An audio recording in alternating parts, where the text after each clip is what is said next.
महालक्ष्मी योग के साथ प्रारंभ हो रहा है जनवरी माह। महाराजयोगों का माह जनवरी माह है। निश्चित रूप से इस माह में जो राजयोग बन रहे हैं वो समस्त राशियों को विशेष रूप से प्रभावित करने वाले हैं तथा इन राजयोगों का संपूर्ण लाभ इस माह में मिलने वाला है। जय श्री गणेश, नमस्कार। मैं आचार्य संजय द्विवेदी। मेरे समस्त प्रबुद्ध दर्शकों का मेरे चैनल पर हार्दिक स्वागत है। आज मैं मिथुन राशि का जनवरी माह का मासिक राशि लेकर आपके सम्मुख उपस्थित हूं।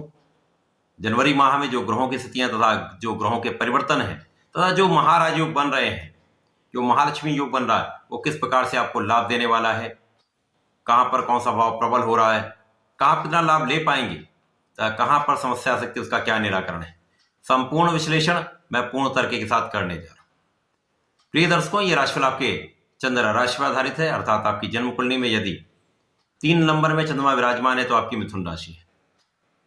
मिथुन राशि बुध की राशि है, जहां पर 1 जनवरी को जो ग्रहों की स्थितियां वो इस प्रकार होंगी।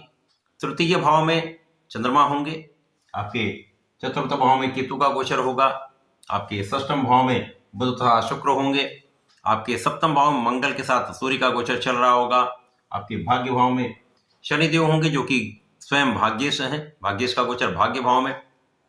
इसी प्रकार से आपके दसम भाव में राहु का गोचर प्रारंभ हो चुका है। आपके एकादश भाव में गुरुदेव बृहस्पति अपना गोचर कर रहे हैं। यहाँ पर शनिदेव भी वर्तमान समय में मार्गीय अवस्था में आ चुके हैं, गुरुदेव भी मार्गीय अवस्था में हैं। तो ये जो माह है, इस माह में बहुत बड़े परिवर्तन, बड़े राजयोग, महालाभ देने वाले, महाधन, महाभाग्य, महालाभ का योग बन रहा है। निश्चित रूप से अत्यंत प्रबल स्थिति है। प्रारंभिक समय में यदि हम देखें तो मिथुन राशि के लिए पहले दिन से ही गज केसरी का बनना, महालक्ष्मी योग का बनना, जो कि प्रारंभ में आपके षष्ठम भाव में होगा, उसके पश्चात ये प्रबल रूप से सप्तम भाव में आकर आपको विशेष लाभ देने वाला होगा। महाधन का योग बनाएगा, आपके कार्यों में प्रगति कराएगा। प्रारंभिक समय से ही गज केसरी का बनना जो आपके पराक्रम को बढ़ाने वाला होगा, परिश्रम को बढ़ाने वाला होगा, साथ ही साथ महाधन का योग बनाने वाला होगा। क्योंकि यहाँ पर चंद्रमा जो मिथुन राशि के लिए वो धन के स्वामी है, लिक्विड कैश के स्वामी होते हैं, लिक्विड एसेट जो भी है उसका स्वामी यहाँ पर चंद्रमा है। तो यहाँ पर गुरुदेव बृहस्पति की दृष्टि का प्रभाव इस भाव को अत्यंत प्रबल करने वाला है। साथ ही साथ धन भाव पर गुरुदेव का चतुर्दशम का संबंध धन भाव को अत्यंत प्रबल करने वाला है। बड़ा धन, बड़ा लाभ देने वाला है। धनेश पर भी दृष्टि का प्रभाव आपको विशेष रूप से महाधनवान बनाने वाला है। आपके परिश्रम में भी वृद्धि होगी, लोगों का संपूर्ण सहयोग होगा, पारिवारिक संपत्ति से लाभ मिलेगा, परिवार के लोगों का सहयोग प्राप्त होगा, परिवार के भाव में भी प्रगति का पूर्ण योग बन रहा है। इसी प्रकार से गुरुदेव का संबंध आपके ज्ञान में वृद्धि करने वाला है, आपकी शिक्षा में आपको प्रगति कराने वाला है, शिक्षा ज्ञान से विशेष लाभ देने वाला है।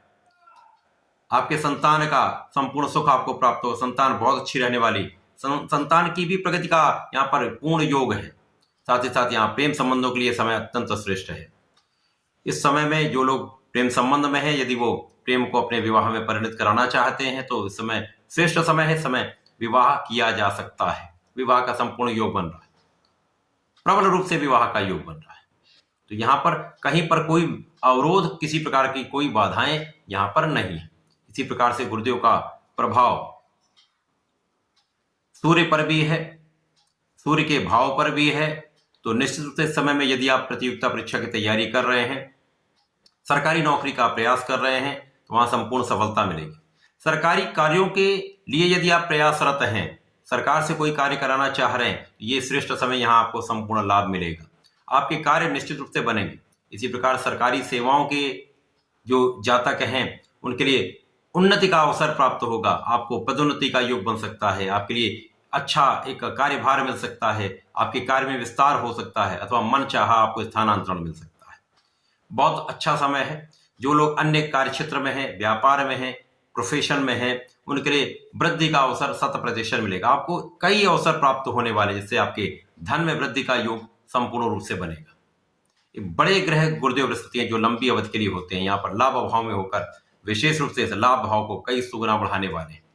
साथ ही साथ आपके लिए चौतरफा लाभ का योग बना रहे, गुरुदेव का प्रभाव आपके वैवाहिक संबंधों में प्रगति कराने वाला है, विवाह कराने वाला है। साथ में आपके साथी के साथ आपका संबंध बहुत अच्छे रहने वाले हैं, व्यापारिक संबंध बहुत अच्छे रहने वाले हैं। साझेदारी में एक विशेष लाभ मिल सकता है।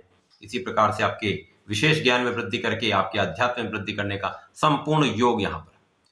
आप बहुत व्यवहारिक भी होंगे, बहुत प्रभावशाली भी होंगे। निश्चित रूप से ये समय आपका है। इसी प्रकार से यदि हम प्रारंभिक समय में आपके चतुर्थ भाव का अवलोकन करें, जहां पर केतु का गोचर चला, दसम भाव में राहु आ चुके हैं, तो जैसा कि ज्योतिषीय नियम है कि राहु का दसम भाव में प्रभाव एक सकारात्मक प्रगति कराने वाला होता है। राहु का जो एक नेचर है, जो मूल स्वभाव, वो परिवर्तित नहीं होता। यहाँ पर जो लाभ मिलेंगे वो लाभ निश्चित रूप से आपको प्राप्त होने वाले हैं, परंतु जो समस्याएं होंगी वो भी कहीं ना कहीं उसका प्रभाव भी मिलेगा। राहु का प्रभाव के कार्य क्षेत्र को प्रगति कराने वाला है। निश्चित रूप से आप अपने कार्य क्षेत्र में, जिस भी कार्य क्षेत्र में, वहां आप प्रगति करने वाले, विशेष लाभ लेने वाले, कार्य क्षेत्र का विस्तार होगा। कार्य क्षेत्र से आपके सुखों में वृद्धि का संपूर्ण योग प्राप्त हो रहा है। धन की वृद्धि का, सुखों की वृद्धि का निश्चित रूप से लाभ आप लेने वाले हैं। यथा कथा कुछ पीठ पीछे शत्रु बनेंगे, ये साइड इफेक्ट है। और यहाँ पर बुराई करने वाले भी लोग होंगे, कुछ आलोचना करने वाले लोग भी होंगे, परंतु उन सबसे आप आगे निकलते हुए, उनको आप पछाड़ते हुए इस पूरे समय में आप विशेष लाभ भी लेंगे, उन पर विजयी भी हो। इसके साथ ही साथ माता पिता के साथ स्वास्थ्य संबंधों में की समस्या हो सकती है, माता पिता के सुखों में कुछ कमी हो सकती है, ये कुछ समस्याएं अवश्य होंगी। परंतु यहां पर राहु आपके कार्य क्षेत्र में प्रगति अवश्य कराएंगे। नए नए आपको आइडियाज आएंगे, नए नए उपाय आपको आएंगे, नए नए आपके कार्य क्षेत्र में प्रगति का आप उसमें इम्प्लीमेंटेशन करेंगे, तो नए इम्प्लीमेंट करने से नए लाभ, बड़े लाभ मिल सकते हैं। इसी प्रकार से चूंकि यहाँ पर आपका कूटनीतिक भाव भी अत्यंत प्रबल होगा, आप अपना कार्य निकालना जानते हैं, किस प्रकार से आपको अपने कार्य को आगे बढ़ाना है, उस क्षेत्र में अत्यंत श्रेष्ठ प्रभाव मिलने वाला है। इसी प्रकार से शनिदेव जो भाग्य के स्वामी है, भाग्येश का भाग्य भाव में होना इस भाव को कई सुगुना प्रबल करने वाला, तो महाभाग्य का योग 100% बनेगा। जनवरी माह के प्रारंभ से ही आप महाभाग्यशाली होने वाले, भाग्य का संपूर्ण साथ मिलेगा। साथ ही साथ लाभ पर दृष्टि का प्रभाव, यदा कदा कुछ देर हो सकती है, परंतु लाभ तो अवश्य आपको प्राप्त होगा।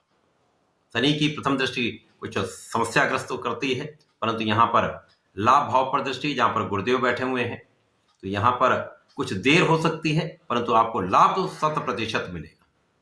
इसी प्रकार से आपके परिश्रम में वृद्धि, लोगों का सहयोग तथा आपके शत्रुओं का संपूर्ण विनाश, शत्रु संहारक योग बन रहा, शत्रुओं का विनाश निश्चित है। तो यहां पर आपको डरने की आवश्यकता बिल्कुल भी नहीं है। जो लोग लोनिंग का प्रयास कर रहे हैं, लोन लेना चाहते हैं, ऋण लेना चाहते हैं, उनके प्रयास में संपूर्ण सफलता मिलेगी। सरकार की ओर से, सरकारी संस्थाओं से ये प्रयास करेंगे तो शीघ्र लाभ मिलेगा। अत्यंत श्रेष्ठ समय है। इसके पश्चात यदि हम देखें तो प्रथम परिवर्तन बुध का है, जो वर्तमान समय वक्री अवस्था में है। ये वक्री अवस्था से निकलकर मार्गीय अवस्था में आते हुए आपके सप्तम भाव में प्रवेश कर जाएंगे, जहां पर ये केंद्र के भाव में आ जाएंगे। जो स्वास्थ्य की निर्बलता चल रही, या जो कहीं ना कहीं कार्य में उतनी सफलता नहीं मिल पा रही थी, अब ये बुध का प्रभाव जो आपके सप्तम भाव में आकर आपके लग्न पर दृष्टि डालेंगे, तो आपको अत्यंत प्रभावशाली बना देंगे। तो आप गुरु के प्रभाव में आएंगे। यहाँ पर त्रिग्रही योग बनेगा, जहाँ पर सूर्य के साथ गुरु का संबंध महाशासन योग बना रहा है। गुरु का संबंध मंगल के साथ आपको कार्य क्षेत्र में प्रगति कराने वाला है, आपको अत्यंत ऊर्जावान बनाने वाला है। जब बुध भी आ जाएंगे तो यहाँ पर बुधादित्य योग का प्रबल रूप से निर्माण होगा। साथ ही साथ यहाँ पर कुशाग्र योग बन जाएगा, जो आपको अत्यंत बुद्धिमान बनाने वाला है, आपके कार्यों में प्रगति कराने वाला है, बहुत आपको कैलकुलेटिव बनाने वाला है, जो आप बहुत सोच विचार कर संपूर्ण बुद्धिमत्ता से कार्य करने वाले हैं, तो संपूर्ण लाभ भी लेने वाले हैं। इसी प्रकार से सूर्य का परिवर्तन जब आपके अष्टम भाव में हो जाएगा, तो अष्टम त्रिक भाव है, परंतु सूर्य को किसी प्रकार का कोई त्रिक दोष नहीं लगता है, परंतु जिस भाव के ये कारक है तो भाव में कुछ निर्बलता अवश्य आएगी। तो पराक्रमेश होकर जब ये आपके अष्टम भाव में जाएंगे, तो कुछ कहीं ना कहीं कुछ पराक्रम में, आपके परिश्रम में कुछ कमी आ सकती है। परंतु यहाँ पर जो अष्टम भाव के स्वामी है, उनकी स्थिति अत्यंत प्रबल है। यहाँ पर ये भाग्य भाव में होकर अत्यंत बलवान है, तो बहुत कुछ समस्या यहाँ पर नहीं होने वाली है। विशेष रूप से आपके आंखों में कुछ समस्या हो सकती है, सिर दर्द की कुछ समस्या हो सकती है, यहाँ कुछ सजग रहना, स्वास्थ्य का ध्यान रखना।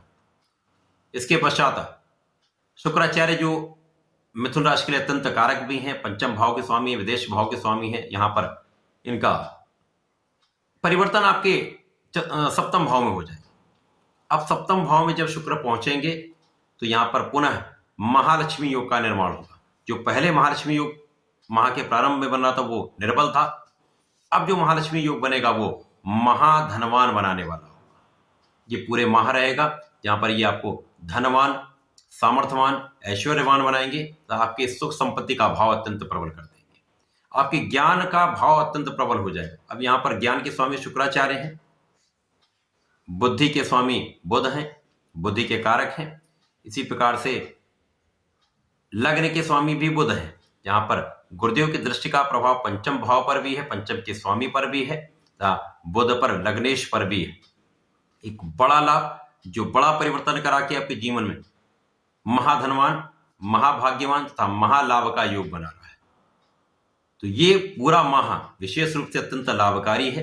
प्रारंभिक समय में जब तक बुध का गोचर षष्ठम भाव में है 7 जनवरी तक, तब तक कुछ स्वास्थ्य की समस्या रह सकती है, आपके परिश्रम का संपूर्ण लाभ नहीं मिल पाएगा, परंतु उसके बाद जो स्थिति बन रही वो अत्यंत प्रबल होने वाली, जो जीवन में आपको सकारात्मकता भी देने वाली है, बड़ा लाभ कराने वाली है। इस समय विशेष का आपको लाभ लेना चाहिए। अपने कार्यक्षेत्र में संपूर्ण रूप से लगे रहें, संपूर्ण परिश्रम लगाएं, पूरे एफर्ट्स करें। संपूर्ण परिश्रम करेंगे तो शनिदेव का प्रभाव निश्चित रूप से आपको महाभाग्य का लाभ देने वाला है। तो इस समय का आप लाभ लें। मिथुन राशि के जातकों को नियमित रूप से भगवान श्री गणपति की शरण में रहना चाहिए। नियमित रूप से ओम गंग गणपतये नमः का कम से कम 1 माला का जप अवश्य करें। बुधवार को गणपति को हरी दूर्वा का अर्पण करें, पीले पुष्प का अर्पण करें तथा उनको भोग चढ़ाएं।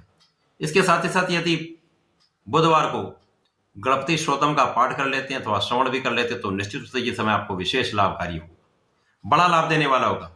ये जो ग्रहों का परिवर्तन है निश्चित रूप से जीवन परिवर्तित कर देगा। तो ऐसा करके इसका लाभ लें। धन्यवाद, नमस्कार।